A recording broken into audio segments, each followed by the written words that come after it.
Hello and welcome into the PHNX Bets Daily podcast presented to you by the DraftKings Sportsbook app, an official sports betting partner of the NBA. I'm Johnny Venerable, sans Shane Diefenbach here on a Monday, but upgrading in studio, the freshest man at PHNX, certainly the best dresser, I would say, Mr. Shawn DePaz. Shawnee, how are we doing? You. I'm lovely. Wearing my sunglasses inside for a reason I can't really explain, just kind of doing it for the vibes. I'm feeling good. We get to talk about a little basketball today, and that's exciting.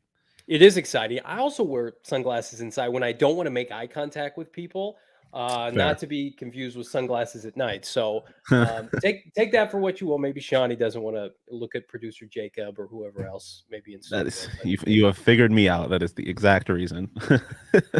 We're going to talk NBA today. We're going to talk Kevin Durant. I've worn my producer Jacob might be coming to yell at me. I've got my PHNX Suns tee on today. You can get it at the merchandise locker, the He's on Fire tee.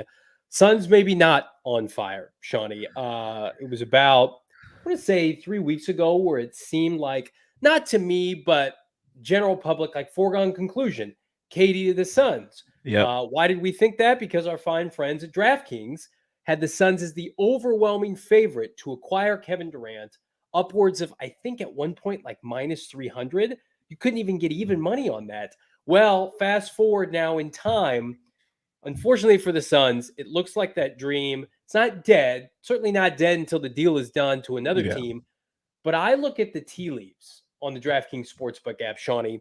The Boston Celtics now, I've got this graphic picked up here, are the overwhelming favorite to win the NBA championship next year. Yeah. I think at plus, what is it, producer Jacob? 200 plus 3. Wait, are you talking East or the NBA championship? The Boston Celtics 450 plus 450, which is the overwhelming favorite. Why would that be? With a team, a dynasty in the making like Golden State, Milwaukee running it back, the Suns. Shawn, why do you think that is? I mean, you were going very Brian Windhorst. Why do you think they did that? Why do you think that is? Well,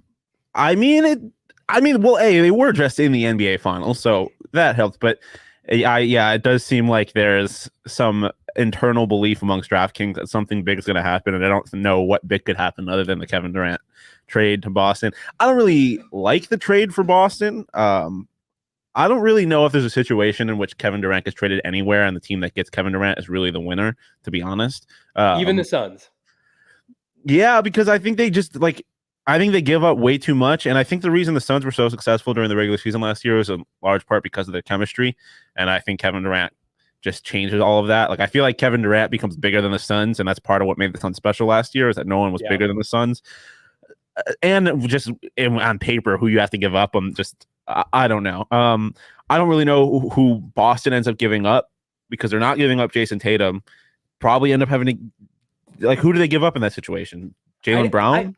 No, and it's been reported this morning that Jaylen Brown was offered in a package that the Nets have turned down. If you're in a position, if you're the Suns, and the Nets are turning down packages that include an all-star caliber player, a wing perimeter player in Jaylen Brown, somebody that you can't offer. DeAndre Ayton was their best trump card. Mikal Bridges is not Jaylen Brown. Yep. And the Nets are turning him down, albeit in the conference, to a rival in the Boston Celtics. What are the Nets thinking? What are the Nets thinking in this reality where they feel like they need more than Jaylen Brown plus picks? I think they're at this point. I don't know. I think they're probably just trying to hold. Well, I mean, I think they're probably holding on to the idea that they could still be a competitor in the East, and they don't want to trade him to a team that would just make it so there's no chance to win the East. Basically, I think they're probably holding on to hope that they can somehow keep him. I think that's true. If you're Kevin Durant, you're going to have to make this James Harden-esque ugly and just basically say, guys, I'm not showing up. I've got hundreds of millions of dollars in the bank. I'm never playing for you again. You're making the things worse for yourself. And at which point, what do the Nets do? They just go into the season because the shoe does not drop with Kyrie Irving potentially going to Los Angeles until KD is done. Yeah. And I think Kevin has to come out again and publicly say, guys, this is over. Move on. It's like your ex, right? It's like when you're still trying to text your ex, you're still trying to message them or Facebook them or whatever it is. and they're just like, please move on. I have Yeah. moved on. It's time for you to move on. Get some help. Get some counseling. Find somebody else because we're not together anymore. Brooklyn Nets.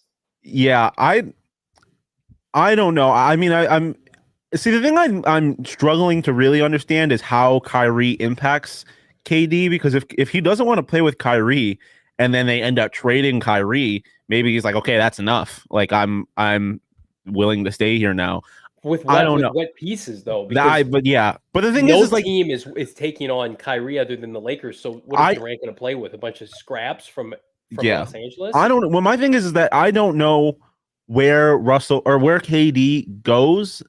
That where they, with considering what they would have to give up to get KD, they are still a finals competitor. Because I think when you get Phoenix is the only answer to that. But I don't think Phoenix really is. I think if you give up all the pieces that you have to, like, where's the depth? Like, What pieces are you referring to? Because I believe DeAndre Ayton can't be included in a package now. So DA, Chris Paul, Devin Booker, and Kevin Durant, plus a bunch of max or mid-level free agent signings. Whatever it is, the minimum value can come in and sign whatever. It doesn't affect the cap. That's an NBA championship right there. I don't care about depth. I'm sorry. I just don't. You have peak Kevin Durant and peak Devin Booker and Chris Paul, who would have to take on less of the workload, and DeAndre Ayton was the first pick in the draft. That should be more than enough to win the NBA championship. I mean, it's past peak Kevin Durant. Okay, that's fair. We don't know what Chris Paul is going to be next year. He was terrible at the end of the playoffs. I agree with that. So he could end up being bad again next year. Devin Booker is obviously Devin Booker. DeAndre Ayton's DeAndre Ayton. You don't think that team beats the Golden State Warriors in the Western Conference Finals next year? No, because I think if you take any of those guys off the floor, then they get blown out. I think because you give up Mikal, you give up Jay, you give up Cam. At the very least, where were Cam, Mikal, and Jay when this team was getting slaughtered? Where was Devin Booker, DeAndre Ayton, and Chris Paul too? Like D-Book was getting his. Yeah, but in a James Harden-esque way. The ceiling for those guys though is significantly higher. And I'm with you on Chris Paul. Like that's why I think you have to make this deal, because if you run it back with the team that you had, including Chris Paul being an integral piece of this puzzle, you're not winning the championship. I'm sorry, you're just not, because Chris Paul is, 2 steps away from needing a walker at this point. He's so old, and they have no heir apparent. And so like they can ease that transition when you have a Kevin Durant, and then you could eventually go and get a bridge point guard. But to me, at the end of the day, like we have these odds for the Boston Celtics for a reason on DraftKings right now. Speaking of DraftKings right now, ladies and gentlemen, you download the DraftKings Sportsbook app. Use that promo code PHNX. Make your first deposit. Get a risk-free bet up to $1,000. That's promo code PHNX only at DraftKings Sportsbook. Minimum age, eligibility restrictions apply. See show notes for details. The Celtics are plus 450 to win the NBA championship. They are a staggering plus 230. That's in a division with Giannis, a conference with Giannis, to win the East again. I don't know how you don't love those odds right now, because what they've done with Jaylen Brown, he's tweeting basically like, what the hell, guys? I was unquestionably, and this is somebody from a Jason Tatum lover, the best player for your sorry-ass franchise in the last 2 phases of the NBA playoffs, willed your team to the finals, made the finals as competitive as they could be, with Jason Tatum no showing, and you're going to ship me out of town? That's why I'm surprised. Like, I almost feel like Boston is in a position where they have to try to make this deal now, because do you believe, like, can you mend fences with Jaylen Brown at this point?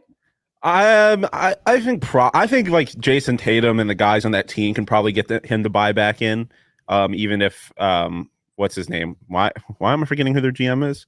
He was the coach. Well, Brad Stevens. Yeah, I couldn't remember his name. Like that's a him thing, right? Like I think the players could probably get him to buy back in, because I think Jason Tatum wants Jaylen Brown there. Like I think all of those guys want him. I don't think it's like a necessarily like a DeAndre Ayton situation where there might have been a rift between him and some of the players and the coach. Like I think this is just a GM kind of going rogue compared to what the rest of the team actually wants.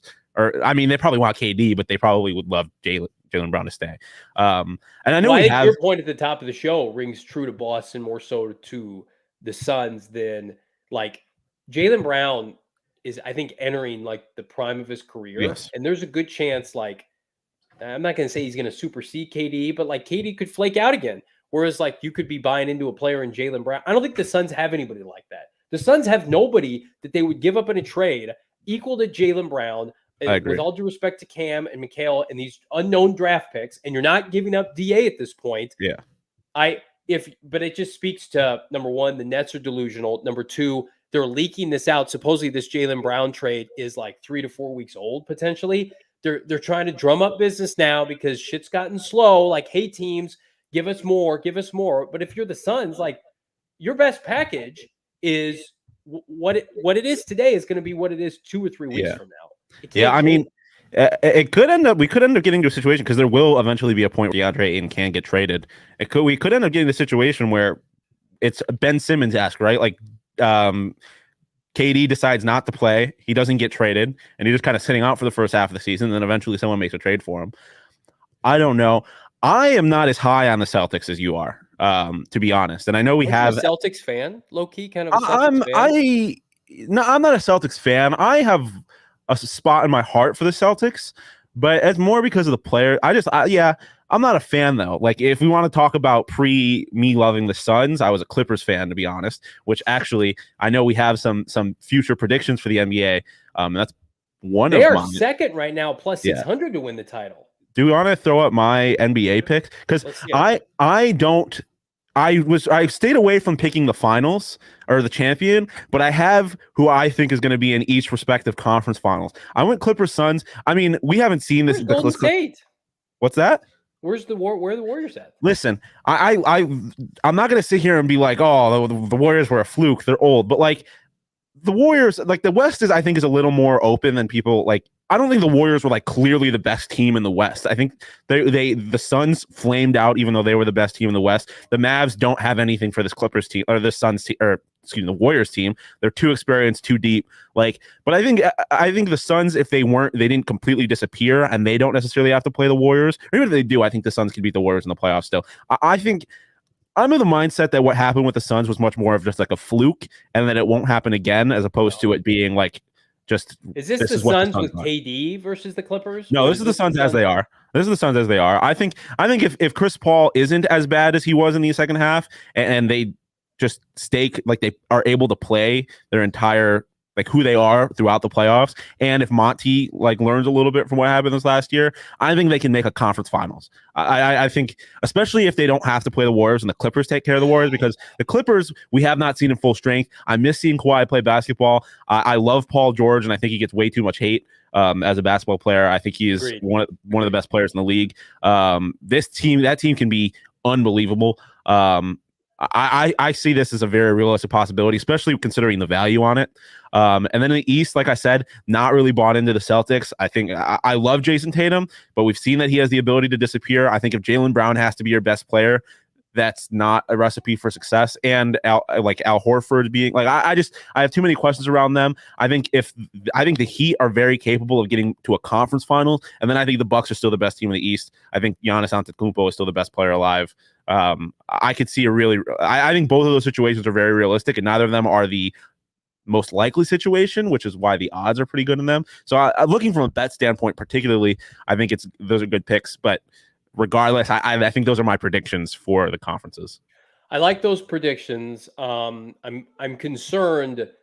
The Suns fans, listen, you get Shawn on this show talking about regular season victories, which I can't stand. Like, no. Do you think that's Golden State's bar? No. Okay. No. Like we can't entering this season. I mean, it's cliche to say like the regular season means nothing. I don't want to hear about breaking regular season win totals. It's about how are you trending toward the playoffs, because we saw in the second half, like Golden State rested everybody and it paid off in huge dividends. So I don't care about the regular season for the Suns. I also think that you talked about them losing in the semis as kind of a fluke last year. I think maybe we could talk about their finals run as being a little bit of a fluke. Remember, they got Golden State was decimated by injuries. The Clippers also decimated by injuries, right? The Lakers had just come off their championship, decimated by injuries. Like the Suns took advantage. Good for them. Yeah. Last year, everybody's healthy. They got exposed by a single superstar team in Dallas, and they were undressed at home in Game 7. Yeah. That to me does not scream run it back. And I'm by no means the Suns aficionado here. Go to Gerald, go to Espo.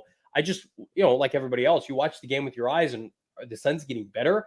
I think the only way to do that is with Kevin Durant. Here are my future picks, my future odds for the NBA season as it relates to 2022, 2023. I'm going to go with Vegas here. If the Celtics just basically spearhead into this brick wall and they say, sorry, Jaylen Brown, we're going to get Kevin Durant, we're going to sell our souls, something that we never did once upon a time to get Anthony Davis. We believe that we're Kevin Durant away with the depth. They added a point guard this offseason, name escapes me, that I really like. Jason Tatum. Malcolm Brogdon. Yep. Yeah. You've got Malcolm. Jason Tatum will be better. Kevin Durant on this team plus 450. You're winning the NBA championship. I'm sorry, you just are. If he can get past, I know his media company is based out of New York. I think he would go there if they can get the T's and the I's dotted, the T's crossed, whatever it may be, and then easily winning the West at plus 230. I think it's crazy that you have the Celtics in the Eastern Conference Finals. I like both of those odds because listen, at the end of the day, Kevin Durant, I believe, is the best pure scorer on the planet. I'm with you. I think Giannis is the best overall player, but I think Jason Tatum as a number 2 option and Kevin Durant is an upgrade over Jaylen Brown, assuming Jaylen can go back to the Nets in that scenario.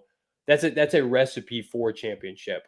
And I would love to see Kevin Durant face the Golden State Warriors in the finals and get their comeuppance eventually. And if you're the Suns right now, plus 800, I think that number is only going to continue to drop. The Suns, if you're trying to remain relevant in an ultra competitive West, I think you have to pull the plug. You have to pull the ripcord. You have to do whatever it takes. All the future picks allowed.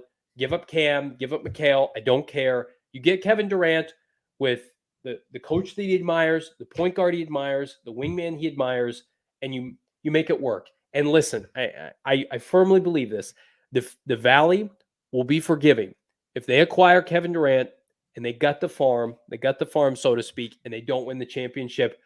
You go for it for this community, for this area, right? I will be extremely sympathetic if they get KD, it doesn't work out, to if they don't get KD and they flame out again in the playoffs and you're watching KD for another team lead you to the NBA Finals. Yeah, I just don't trust KD, to be honest. Like I just don't like this is if you were to fast forward to last season, this is what everyone was saying about the Nets. There's no way they don't win the NBA Finals. Yeah, but they didn't have the infrastructure like the Suns previous success. And I think that's why it's attractive to KD.